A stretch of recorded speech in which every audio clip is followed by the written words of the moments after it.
Iran పై 1200 బాంబులు. Iran రక్షణ మంత్రి అజీజ్ మృతి. ఇజ్రాయెల్ అమెరికా చేపట్టిన సంయుక్త దాడుల్లో ఇరాన్ రక్షణ శాఖ మంత్రి జనరల్ అజీజ్ మరియు chief of army staff general Abdul Rahim సైతం మృతి చెందారు.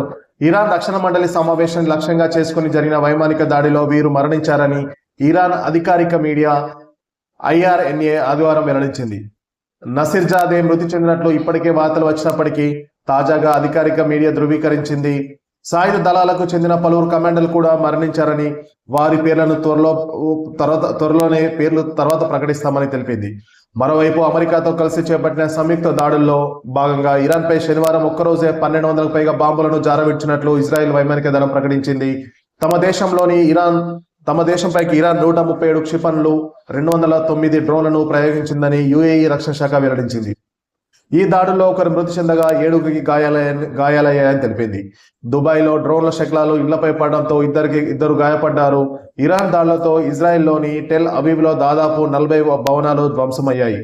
200 మంది నివాసితులను అధికారులు సురక్షిత ప్రాంతానికి తరలించినట్టు వెల్లడించారు.